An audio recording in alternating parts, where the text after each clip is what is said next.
नमस्कार विद्यार्थी मित्रांनो, स्मार्ट अभ्यास या यूट्यूब चॅनलवर आपले मनापासून स्वागत आहे। आज दिनांक 18 ऑगस्टच्या ज्या काही महत्त्वाच्या चालू घडामोडी असणार आहेत त्याचा अभ्यास या व्हिडिओच्या माध्यमातून आपण करणार आहोत। तत्पूर्वी आपण जर चॅनलला नवीन असाल तर आपल्या चॅनलला सबस्क्राइब करा आणि व्हिडिओ आवडल्यास व्हिडिओला लाईक करा। तसेच हा व्हिडिओ आपल्या मित्रांना सुद्धा नक्की शेअर करा, जेणेकरून याचा फायदा आपल्या मित्रांना सुद्धा होईल। चला मग सुरुवात करणार आहोत काल दिलेल्या होमवर्क क्वेश्चनने। तर काल दिलेला होमवर्क क्वेश्चन असा होता की आगा खान पॅलेस हे ऐतिहासिक स्थळ खालीलपैकी कोणत्या जिल्ह्यात आहे। तर ऑप्शन्स आपल्या समोर आहेत आणि याचं उत्तर आहे बऱ्याच जणांनी कमेंटमध्ये दिलेलं आहे, त्यांचं मनापासून अभिनंदन। आणि ज्यांना याचं उत्तर माहिती नसेल त्यांच्यासाठी आज आपण उत्तर डिस्कस करणारच आहोत। तर ऑप्शन्स आपल्या समोर आहेत आणि याचं योग्य उत्तर असणार आहे ऑप्शन नंबर बी, पुणे या ठिकाणी हे आगा खान पॅलेस आहे मित्रांनो। त्यानंतर पहिला प्रश्न बघणार आहोत की नुकतेच हर घर हर गृहिणी योजना कोणत्या राज्याने सुरू केली। तर ऑप्शन्स आपल्या समोर आहेत आणि याचं योग्य उत्तर असणार आहे ऑप्शन नंबर सी, हरियाणा या राज्यामध्ये ही योजना सुरू करण्यात आलेली आहे। त्याविषयी थोडीशी माहिती बघणार आहोत। BPL परिवारांना या योजनेअंतर्गत 500 रुपयांमध्ये गॅस सिलेंडर दिले जाणार आहे आणि या योजनेचा उद्देश काय आहे मित्रांनो, तर गरीब कुटुंबांना महागाईमधून दिलासा देण्यासाठी मदत व्हावी म्हणून या हेतूने ही योजना सुरू करण्यात आलेली आहे। तसेच आपल्याला हरियाणा राज्याविषयी पण माहिती पाहिजे की जसं याची राजधानी चंदीगड आहे, मुख्यमंत्री नायब सैनी आहेत आणि राज्यपाल बंडारू दत्तात्रेय ही आहेत। ही एक्स्ट्राची इन्फॉर्मेशनसुद्धा आपल्या परीक्षेच्या दृष्टीने आपल्यासाठी महत्त्वाची आहे। त्यानंतर पुढचा प्रश्न आपण बघणार आहोत। त्या अगोदर ज्या काही महाराष्ट्राच्या महत्त्वाच्या 2 अलीकडेच काळात महाराष्ट्र सरकारने घोषणा केलेली आहेत त्या योजना बघणार आहोत। पहिली योजना असेल मुख्यमंत्री माझी लाडकी बहीण योजना आणि दुसरी असेल लाडका भाऊ योजना। आणि या योजना घेण्यामागचा उद्देश हा मित्रांनो, कारण या दोन्ही योजनांवर नुकतेच झालेल्या परीक्षांमध्ये प्रश्न हे आलेले आहेत आणि पुढे जे काही येणाऱ्या परीक्षा आहेत त्यामध्ये सुद्धा या परीक्षांमध्ये या योजनेवर आपल्याला प्रश्न विचारलेले दिसून येणार आहेत। म्हणून या दृष्टीने आपल्याला ही योजना करणं गरजेचं आहे। तर पहिली योजना असेल मुख्यमंत्री माझी लाडकी बहीण योजना, त्याची सुरुवात 1 जुलै 2024 या रोजी झालेली आहे। याचा लाभ जर बघितला तर दर महिन्याला 1,500 रुपये महिलांना दिले जाणार आहेत। पात्रता काय असणार आहे की कुटुंबाचे एकत्रित उत्पन्न हे 2.5 लाखापेक्षा कमी असावे, विवाहित, घटस्फोटित, निराधार आणि गरीब ज्या महिला आहेत त्यांना या योजनेचा लाभ मिळणार आहे। आणि यासाठी सरकारनं वयोमर्यादा काय ठरवलेली आहे तर 21 ते 65 या वयोगटातील महिला या योजनेसाठी पात्र असणार आहेत। त्यानंतर दुसरी योजना होती लाडका भाऊ योजना। तर ती कुणासाठी आहे, जे सुशिक्षित तरुण आहेत त्यांना प्रशिक्षण देणारी ही योजना आहे मित्रांनो। आणि जे काही उमेदवार पात्र ठरतील त्यांना 6 महिन्याचं प्रशिक्षण सरकारमार्फत दिलं जाणार आहे।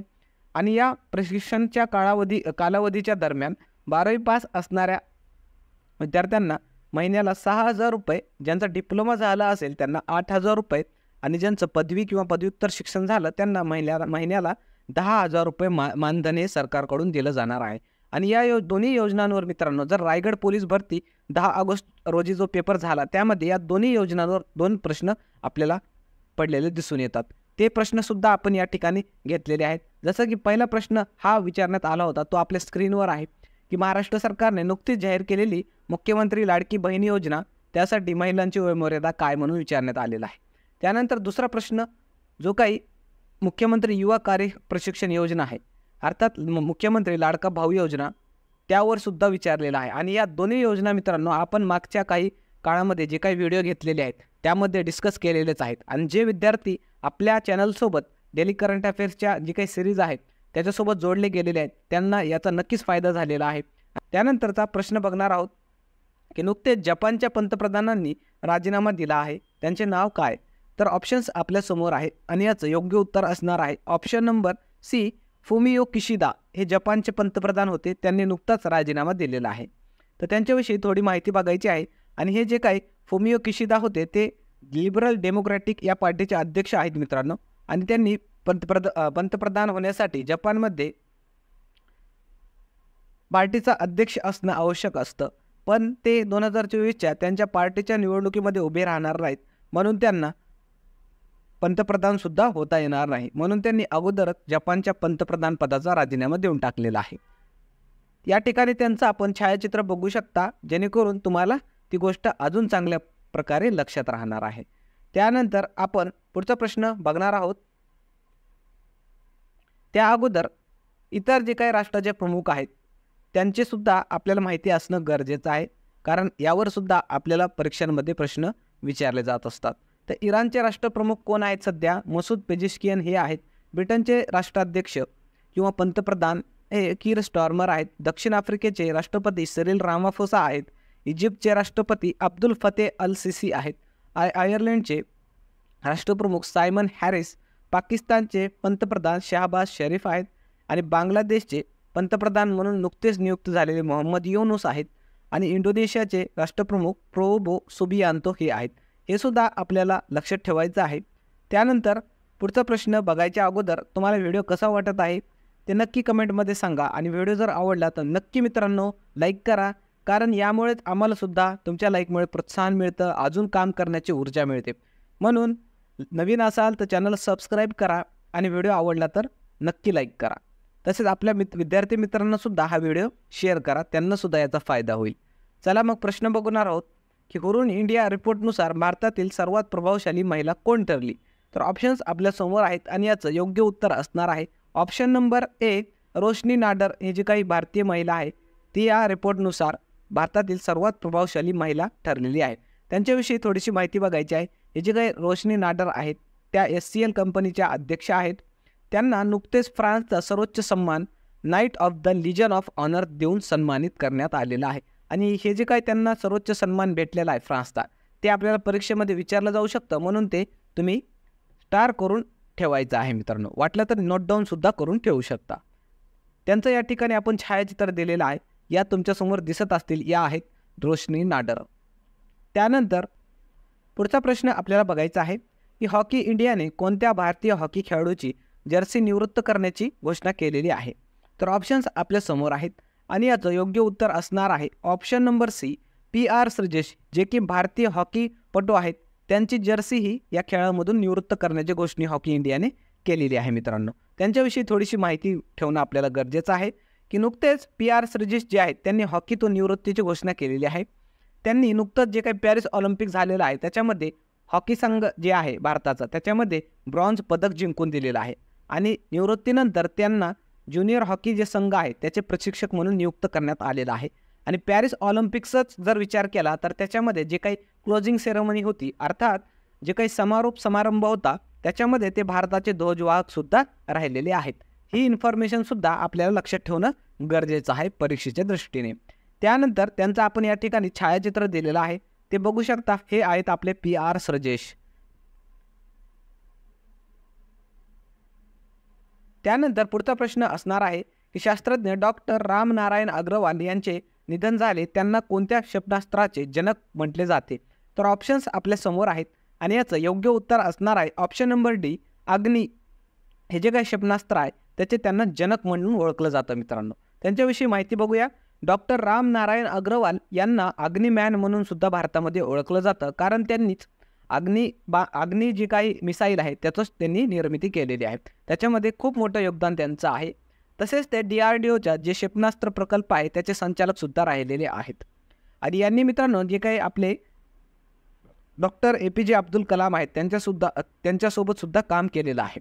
तर अतिशय मोठे नाव आहे ते शास्त्रज्ञ डॉक्टर रामनारायण अग्रवाल. त्यांचं निधन झालेलं आहे, त्या दृष्टीनं आपल्याला हे लक्षात ठेवणं गरजेचं आहे. त्यांना 2 पुरस्कारसुद्धा देण्यात आलेले आहेत भारत सरकारकडून. एक असेल पद्मश्री पुरस्कार 1990ला देण्यात आलेला आहे आणि पद्मभूषण हे 2000 साली देऊन त्यांचा सन्मान करण्यात आलेला आहे. त्यांचं या ठिकाणी आपण छायाचित्र बघू शकतो, हे आहेत ते शास्त्रज्ञ. त्यांच्यानंतर आपला पुढचा प्रश्न असणार आहे की नवीन केंद्रीय गृह सचिव म्हणून कोणाची नियुक्ती करण्यात आलेली आहे? तर ऑप्शन्स आपल्या समोर आहेत आणि याचं योग्य उत्तर असणार आहे option number A, Govind Mohan. हे सध्या नवीन केंद्रीय गृह सचिव म्हणून नियुक्त करण्यात आलेले आहेत.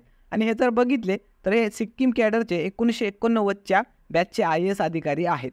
तसेच मित्रांनो ज्या काही अलीकडच्याच काळात जे नवीन नियुक्त्या झालेल्या आहेत त्या पण आपल्याला लक्षात ठेवणं गरजेचं आहे, कारण या नियुक्त्यांवर आपल्याला परीक्षांमध्ये प्रश्न विचारले जातात.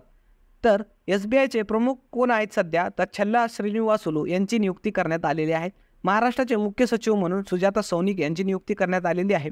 महाराष्ट्राचे पोलीस महासंचालक म्हणून रश्मी शुक्ला यांची नियुक्ती करण्यात आलेली आहे. आणि ह्या जे काही दोन्ही महिला आहेत मित्रांनो, आणि असं महाराष्ट्राच्या इतिहासामध्ये पहिल्यांदाच घडलेलं आहे की 2 महत्त्वाच्या पदांवर एका महिलांची नियुक्ती करण्यात आलेली आहे. म्हणून या दोन्ही महिला आपल्यासाठी स्टार करून ठेवायचं आहे. आपल्या परीक्षेच्या दृष्टीने ह्या IMP घटना आहेत. महाराष्ट्राचे राज्यपाल हे कोण आहेत तर CP राधाकृष्णन हे नवीन महाराष्ट्राचे राज्यपाल बनलेले आहेत. त्यानंतर भारताचे नवीन परराष्ट्र सचिव म्हणून विक्रम मिस्त्री यांची नियुक्ती झालेली आहे. NIA अर्थात नॅशनल इन्व्हेस्टिगेशन एजन्सीचे प्रमुख म्हणून सदानंद दाते यांची नियुक्ती करण्यात आलेली आहे. आणि हे सदानंद दाते महाराष्ट्राचे असल्यामुळं हे आपल्याला लक्षात ठेवणं गरजेचं आहे. त्यानंतर NSGचे प्रमुख म्हणून नलिन प्रभात यांची नियुक्ती करण्यात आलेली आहे. ट्रायचे अध्यक्ष म्हणून अनिल कुमार लाहोटी. त्यानंतर जे काही CBSE आहे त्याचे अध्यक्ष म्हणून राहुल सिंग यांची नियुक्ती करण्यात आलेली आहे. राष्ट्रीय क्षयरोग निर्मूलन सल्लागार समितीवर सौम्या स्वामीनाथन यांची नियुक्ती करण्यात आलेली आहे. नौदल प्रमुख म्हणून दिनेश कुमार त्रिपाठी यांची नियुक्ती करण्यात आलेली आहे. आणि जे काही राष्ट्रीय अनुसूचित जाती आयोग असतं अर्थात national commission for scheduled caste त्याचे अध्यक्ष किशोर मकवाना यांची नियुक्ती करण्यात आलेली आहे. त्यानंतर मित्रांनो, जसं आपण शेवटी होमवर्क क्वेश्चन देऊन जातो तसं आजचा होमवर्क क्वेश्चन असणार आहे की जगप्रसिद्ध लोणार सरोवर कोणत्या जिल्ह्यामध्ये आहे. तर ऑप्शन्स आपल्यासमोर आहे आणि याचं योग्य उत्तर आपण सर्वांनी कमेंटमध्ये सांगायचं आहे. आणि प्रत्येकाने उत्तर देण्याचा प्रयत्न करा मित्रांनो, कारण तुम्हाला या प्रश्नांच्या सरावामुळे परीक्षेमध्ये नक्कीच प्रश्न सोडवणं सोपं जाणार आहे. आणि ते प्रश्न तुमच्यासाठीच आपण बनवलेले आहेत. आणि जे परीक्षांमध्ये विचारले जातात मित्रांनो तेच प्रश्न आपण तुमच्या होमवर्कसाठी घेत असतो. म्हणून उत्तर देण्याचा प्रयत्न करा. जास्तीत जास्त विद्यार्थ्यांनी उत्तर द्यायचं आहे मित्रांनो. बघूया किती विद्यार्थी आजच्या या होमवर्क क्वेश्चनचे उत्तर आपल्याला कमेंटमध्ये सांगतात. चला मग या ठिकाणी थांबणार आहोत. तसेच आपल्या टेलिग्राम चॅनललासुद्धा आपण सबस्क्राईब करायचं आहे, कारण या ठिकाणी आपण लेक्चरच्या मोफत नोट्स टाकत असतो. त्या ठिकाणी जाऊन तुम्ही त्या डाउनलोड करून घेऊ शकता. तोपर्यंत थांबूया, पुन्हा भेटूया एका नवीन व्हिडिओसह. धन्यवाद मित्रांनो.